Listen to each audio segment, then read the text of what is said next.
Hop là, la première chose qu'on va faire dans cette vidéo, c'est applaudir. Applaudir le Barça de remettre encore une fois le Real Madrid à sa place, c'est-à-dire en deuxième position, parce qu'on ne mérite pas. C'est logique. Je vous l'ai dit hier, c'est logique. À quoi vous vous attendez, franchement? À quoi vous vous attendez? Est-ce que vous attendez vraiment à ce que cette Liga soit si mignonne et que le Real Madrid peut aller la chercher facilement? Un faux pas, regardez, un faux pas. Un seul faux pas. Et le Barça est redevenu premier. Ça n'a même pas duré le temps d'un snap, c'est ça le pire. C'est ça le pire. Et attention, ça ne veut pas dire que le Barça est extraordinaire, que c'est le meilleur Barça du siècle. La Liga est pourrie et tu es une équipe encore plus pourrie qu'est la Liga. En fait, là, le Barça et le Real, le jeu qui est en train de se passer actuellement entre le Barça et le Real, c'est qui sera le moins pire de la Liga. Parce que les deux équipes sont mauvaises. Hein. Ces deux équipes-là, tu les mets en Ligue des Champions contre de grosses écuries, du Arsenal, du Bayern, du Paris Saint-Germain, bref, un gros bloc, bien costaud, ils passent pas. Hein. Ça te montre le niveau de la Liga. Mais bon, aujourd'hui, on va parler de le Barça qui reprend la première place face à l'Levante 3-0. Un match qui aura été maîtrisé, où ils ont directement retiré le danger d'un possible faux pas dès le début, avec ce but qui est arrivé très tôt. Très bonne construction avec ce but de Marc Bernal. Et ça, c'est quelque chose que j'ai remarqué avec les joueurs actuellement du Barça, c'est qu'il y a plus de joueurs qui ne sont pas censés être dans la surface qui sont quand même dans la surface. Ils apportent un surnombre de joueurs. Numériquement, le nombre de joueurs qu'il y a dans la surface, parfois tu as plus de milieux que d'attaquants dans la surface. Donc c'est multifonction. Tu as un Bernal dans la surface, tu as un Frenkie dans la surface, et ils savent finir. Eric Garcia au niveau du centre, Cancelo qui a fait un top match, et on va parler de son match Cancelo en profondeur, mais j'ai envie de revenir déjà sur, comme ce que je vous les ai dit, le surnombre numérique de joueurs qui ne sont pas censés, entre guillemets, être dans la surface, qui le sont. Des joueurs comme De Jong ou Bernal, qui sont décisifs dans ce genre de match. Yamal, je vais revenir juste après sur lui, mais j'ai envie de revenir sur Cancelo. Cancelo, alors quand il y a eu le transfert de Cancelo, voilà, cet hiver, je vous l'ai dit, je l'avais dit en vidéo, comme quoi l'apport que va ramener Cancelo, la valeur ajoutée de Cancelo, sera dans ce genre de match. Un joueur qui percute, qui propose, qui se bat, qui mouille le maillot, qui apporte très clairement une plus-value. Baldé, quand tu compares Cancelo à Baldé a des choses que Cancelo n'a pas. Mais il y a surtout une chose qu'il faut noter, c'est que Cancelo surpasse Baldé en termes d'apport physique, en termes d'efficacité au niveau du geste technique. Baldé, oui, est un joueur qui est complet, qui a des qualités. Hein.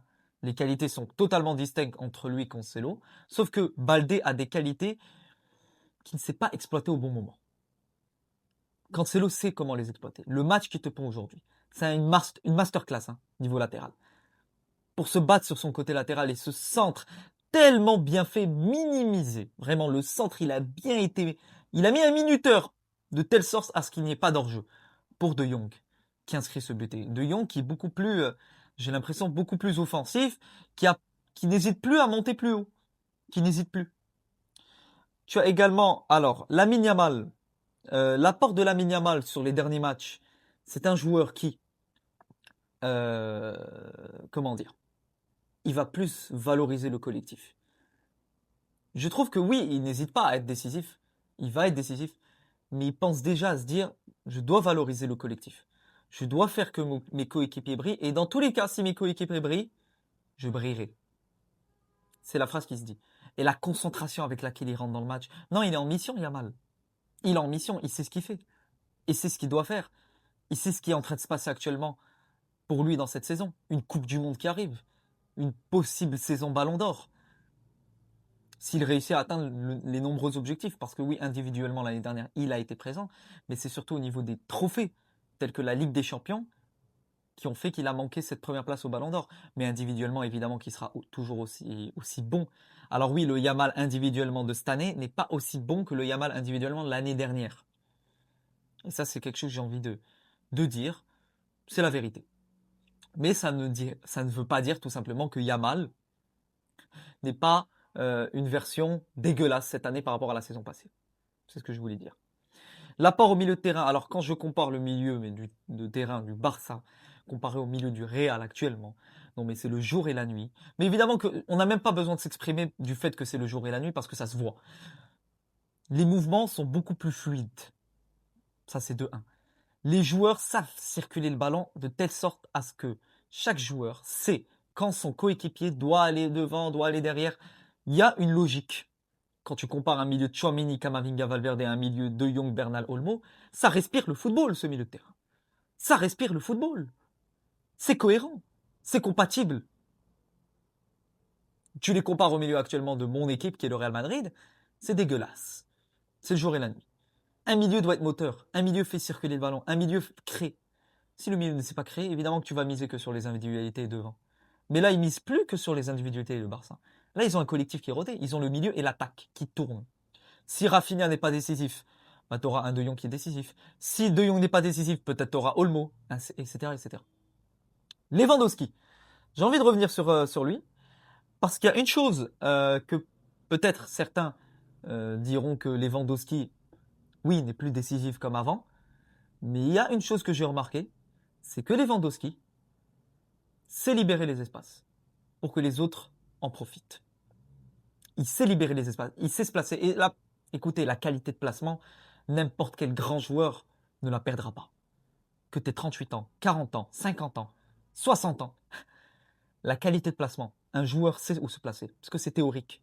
C'est dans le placement, c'est dans l'instinct. La qualité de finition, ça dépend du physique, ça dépend de l'apport, ça c'est autre chose. Mais dans l'instinct et dans la manière d'apporter dans ses placements, Lewandowski peut toujours apporter. Parce qu'il saura toujours libérer les espaces, parce que c'est un vrai numéro 9. Chose que Kylian Mbappé ne sait pas toujours faire. De libérer des espaces, de prendre la profondeur, de prendre les espaces quand il le faut. Lewandowski sait le faire. Même s'il n'est pas décisif, même s'il n'est pas bon, même s'il est très mauvais, parfois, à certains matchs. Mais il saura toujours se placer. Et là, j'ai envie de revenir sur le but de notre ami Fermin, qui porte bien son nom, qui met une mine. Qui met une mine. Qui met une mine. Qui met une grenade dans les cages. Passe de Yamal, première intention de Fermin, c'est de balancer un ballon au fond des filets, mais d'une lucarne, d'une puissance. Il était sauvage. J'ai l'impression qu'il était vraiment sauvage quand tu le vois dans ses yeux. Il était sauvage de par sa célébration de mettre ce but. 11e but, il me semble, en Liga, ou je sais pas, en tout cas 11e but quelque part. Soit toute compétition confondue, il me semble que c'est toute compétition confondue. Il est à 11 buts cette année. Il fait vraiment une bonne saison pour l'instant. Et vraiment, c'est pas un petit joueur. C'est un joueur qui va apporter dans le futur. C'est un joueur qui a vraiment une place dans le futur. Et encore une fois, c'est des joueurs qui naissent. C'est des joueurs qui évoluent. C'est une évolution constante au Barça.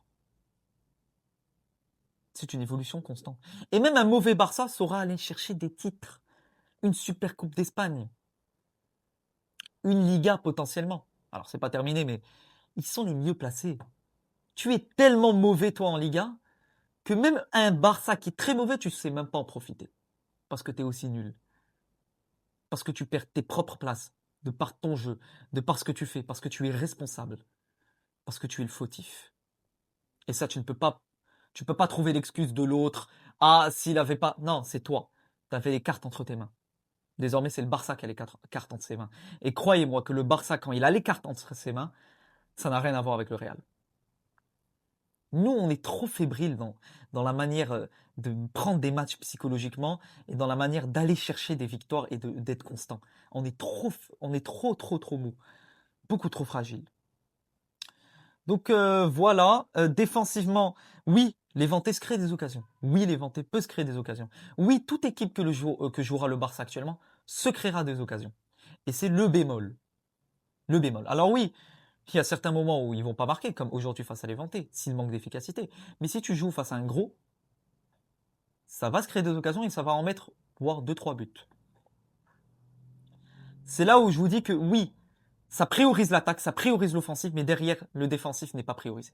Du moins, peut-être qu'ils ont envie de le prioriser. Mais il n'est pas mis en place de la bonne manière. Et un Barça qui revient avec un bloc plus bas, au lieu de repartir avec cette défense haute, croyez-moi, ça n'empêchera pas le milieu et l'attaque de fonctionner. ça n'empêchera pas. Parce qu'ils ont les individualités, parce qu'ils ont le collectif pour. Et Hansi Flick peut encore une fois apporter plus avec cette équipe, parce que tu sens qu'ils ont un réservoir. Mais oui, il y a certains moments où ils ont des limites. Le Barça a des limites. Ça, il faut se le dire. Ils ont des limites. C'est les gros qu'on voit les limites. Contre l'Atlético, on l'a vu. À certains moments cette saison contre Chelsea, je me rappelle également, de grosses défaites, hein, où tu vois les limites du Barça. Et c'est contre les gros qu'on les voit. Mais dans ce genre de match, c'est du pur bonheur pour eux. Défensivement, avec Eric Garcia, qui sait comment faire des passes. Ça, Eric Garcia saura apporter. Pareil pour Cancelo. Koundé, comme je vous l'ai dit, je le trouve moins bon qu'avant. Alors, il n'a pas fait forcément un match catastrophique aujourd'hui parce qu'il n'a pas été vraiment mis à l'épreuve. Mais si tu le mets contre une grosse adversité, souvent les erreurs passeront par lui. Voilà. C'est tout ce que je voulais dire. Juan Garcia, encore une fois, même s'il est au cage, même s'il y a quelques 2-3 occasions qui sont assez faciles à prendre, il saura les sortir. Et il a prouvé plusieurs fois cette saison que c'est peut-être le meilleur joueur du Barça avec Rafinha.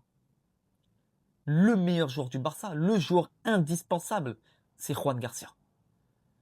Parce qu'il sauvera quand il faudra sauver et il sauvera ce qui est de base impossible à sauver.